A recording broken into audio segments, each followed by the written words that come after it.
नमस्कार, मैं डॉक्टर रूपेश।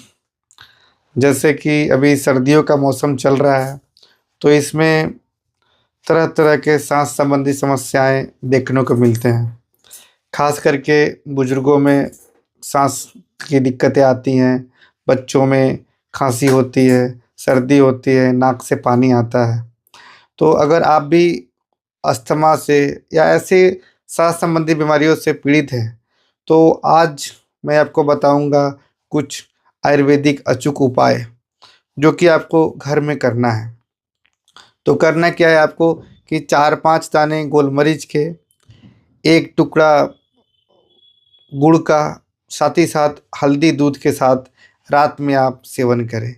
जिससे कि आप देखेंगे कि आपका सांस संबंधी समस्याएँ में बहुत आपको लाभ मिलेगा और एलर्जी की जो प्रॉब्लम होती है, जो नाक से पानी आती है, उसमें भी आपको बहुत लाभ मिलेगा।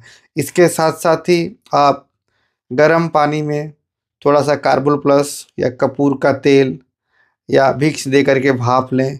इसके साथ-साथ ही नाक में 2-2 बूंद अनू तेल या गाय का घी या सरसों का तेल दें, जिससे कि आपका नेज़ल पैसेज भी क्लियर रहेगा और आपको सांस संबंधी समस्याएँ नहीं होंगी, सर्दी-खाँसी नहीं